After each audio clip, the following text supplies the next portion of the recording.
लड्डू गोपाल जी ना घुटनों के बल की मुद्रा है ना। तो आप सबके घर में गोपाल, इसलिए सबके घरों में गोपाल जी होते हैं। और घर में कोई हो ना हो, शालिग्राम जी और गोपाल जी और तुलसी जी, तीन चीजें घर में होनी चाहिए।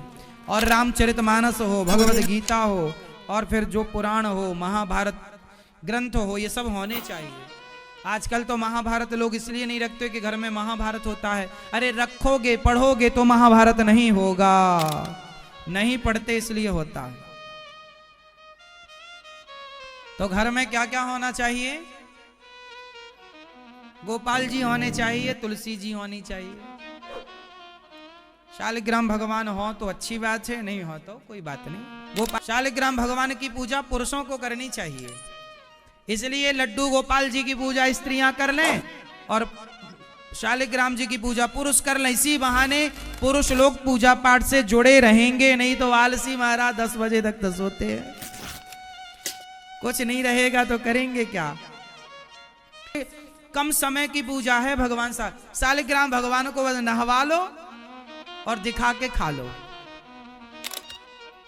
शालिग्राम, आप जैसे आपने दाल चावल सब्जी रोटी ना, तुलसी का पत्ता डाला और शालिग्राम भगवान को, हे प्रभु इतना कर दो, दिखा दो, हे शालिग्राम जी खाओ, हे प्रभु स्वीकार, इतना कह के खा लो।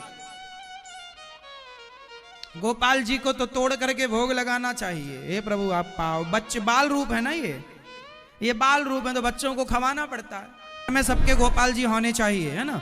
और गोपाल जी गिर जाते हैं कई बार तो खंडित हो जा, किन्हीं का हाथ टूट जाता है, पांव में चोट टूट जाता है गिर जाने के कारण। एक तो गिराया मत करो, सावधानी से उठाओ, सावधानी से बिठाओ।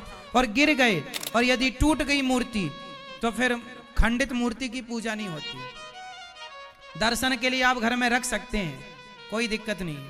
अच्छा, जैसे शालिग्राम जी हैं, अच्छा किसी के शालिग्राम जी गिर गए और गिर के 2 टुकड़े हो गए, तो शालिग्राम जी कभी खंडित नहीं होते। जैसे गोपाल जी गिर जाएं तो खंडित हो जाते हैं, पर शालिग्राम जी कभी खंडित नहीं होते, पता है। जैसे शालिग्राम जी गिर गए और शालिग्राम जी 2 हिस्सों में बट गए, 2 टुकड़े हो गए, तो वो 2 शालिग्राम जी माने जाएंगे, वो खंडित नहीं माने जाएंगे। इससे छोटे शालिग्राम जी कितने बड़े होते हैं पता है आपको?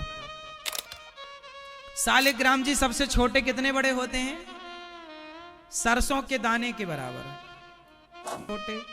शालिग्राम जी चाहे इतने से हो चाहे इतने बड़े हो, वो एक ही भाव होता है सब में, वो एक ही है। वो ये देखो हमारी भारत की व्यवस्था कितनी बढ़िया है कि स्त्रियां भी पूजा करें और पुरुष भी, इसी बहाने दोनों लोग जुड़े रहें। लेकिन आजकल का पुरुष बहुत आलसी, अब क्या करोगे।